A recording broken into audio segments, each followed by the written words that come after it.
जय हिंद दोस्तों, मैं हूं अनूप और आप सब लोग देख रहे हैं ग्लोबल कॉन्फ्लिक्ट। तो दोस्तों, कल के दिन इंडियन नेवी में कलवेरी क्लास का तीसरा सबमरीन मतलब INS करंज ऑपरेशनली शामिल हुआ। जबकि इसके साथ साथ अब सुनने को ये भी आ रहा है कि इंडिया द्वारा न्यूक्लियर पावर अटैक सबमरीन का जो कॉन्सेप्ट है उसे फिर से आगे बढ़ाया जा रहा है ताकि चाइना के बढ़ते हुए दबदबे को काउंटर किया जा सके। इवन अगर चाइनीज नेवी के फ्लीट को देखे तो चाइना के पास भारत की तुलना में काफी ज्यादा मात्रा में सबमरीन है। तो दोस्तों, ऐसे में सवाल ये उठता है कि इंडिया अपने सबमरीन के फ्लीट को मजबूत करने के लिए फ्यूचर में कौन कौन सा सबमरीनों को शामिल करने की तरफ आगे बढ़ रहा है। इवन इंडिया के बेड़े में आने वाले समय में और कौन कौन सा सबमरीन शामिल हो सकता है और इंडिया अपने न्यूक्लियर सबमरीनों के जरूरतों को पूरा करने के लिए किस तरीके के प्रोजेक्ट में आगे बढ़ रहा है। तो दोस्तों, आज के वीडियो में मैं आप लोगों को इन्हीं सब बातों के बारे में बताऊंगा। साथ में यह भी बताऊंगा कि इंडियन नेवी के पास फिलहाल किस किस टाइप के कितने सबमरीन है और उसका क्या क्षमता है। तो डिटेल में जानने के लिए वीडियो के आखिर तक बने रहिए और चैनल को सब्सक्राइब और वीडियो को लाइक जरूर कीजिए। तो दोस्तों, कल के दिन इंडियन नेवी को अपना तीसरा कलवेरी क्लास सबमरीन मतलब INS करंज मिला और इसके साथ साथ अब यह भी चर्चा हो रहा है कि इंडियन नेवी के न्यूक्लियर पावर अटैक सबमरीन के प्रोजेक्ट का क्या हो रहा है, किस तरीके से इंडिया अपने अंडर वाटर क्षमता को बढ़ाने की तरफ आगे बढ़ रहा है। दोस्तों, फ्यूचर प्रोजेक्ट के बारे में जानने से पहले चलिए जान लेते हैं कि इंडियन नेवी के पास फिलहाल प्रेजेंट में कितना सबमरीन है और उसका क्या क्षमता है। दोस्तों, इंडियन नेवी के सबमरीन फ्लीट में टोटल 17 सबमरीन है, जिनमें 2 सबमरीन न्यूक्लियर पावर है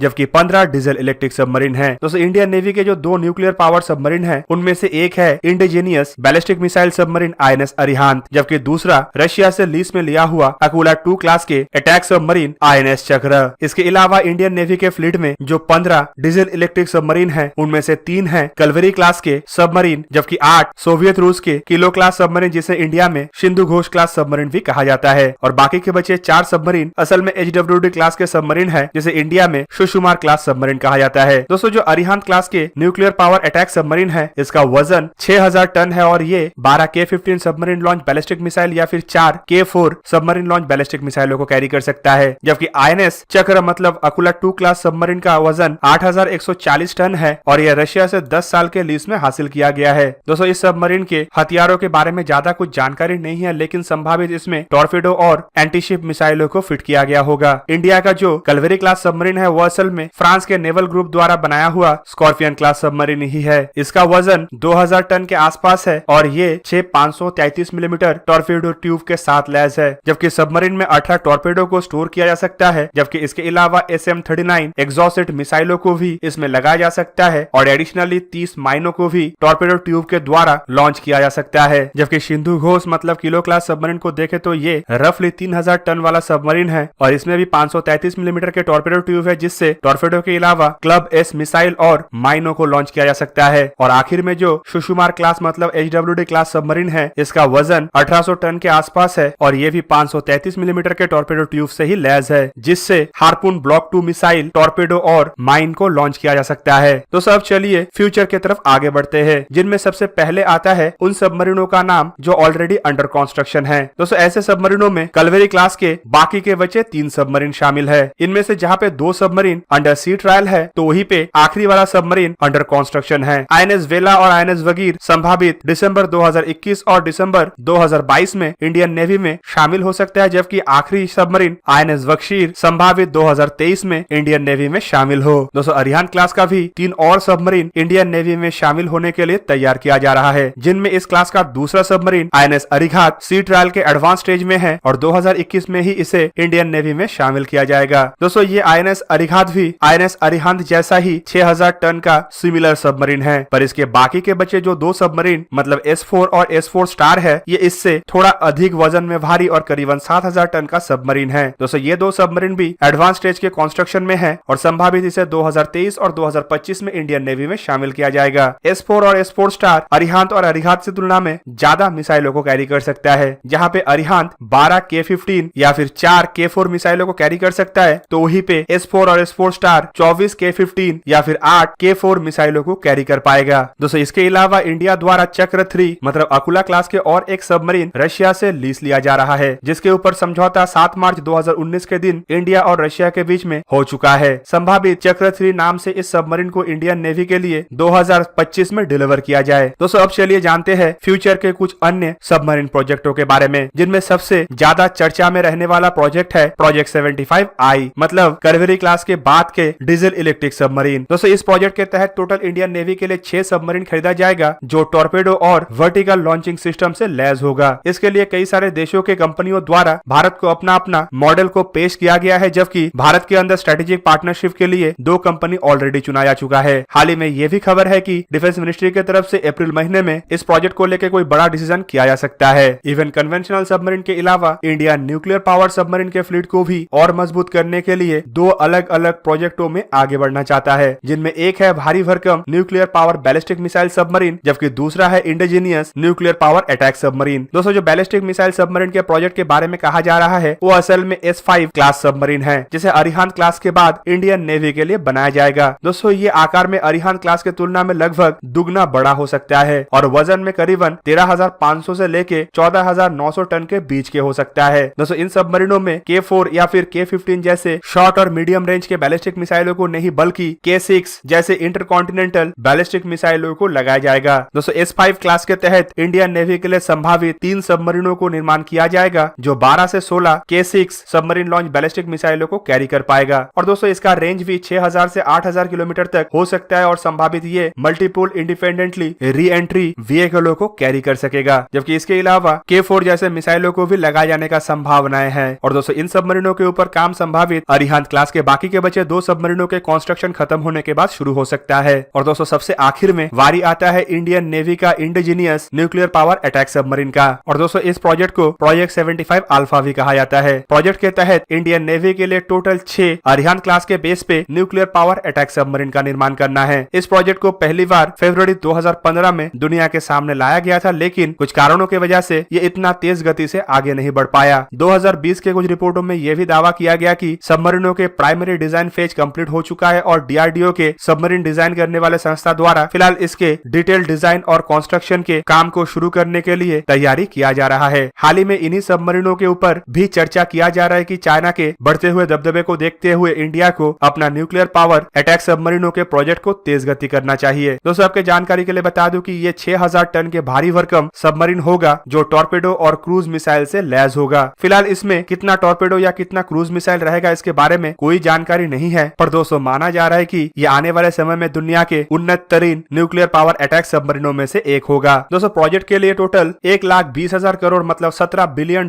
खर्चा करने का बात भी कहा जा चुका है और संभावित इन सबमरीनों को इंडियन नेवी के विशाखापत्तनम स्थित नेवी शिप बिल्डिंग सेंटर में बनाया जाएगा। तो दोस्तों, ये था आज का वीडियो। अगर आपको वीडियो अच्छा लगा तो इसे लाइक कीजिए और मेरे चैनल को सब्सक्राइब कीजिए और साथ में बना हुआ बेल आइकन को भी प्रेस कर दीजिए ताकि आप मेरा वीडियो देख पाए सबसे पहले। जय हिंद।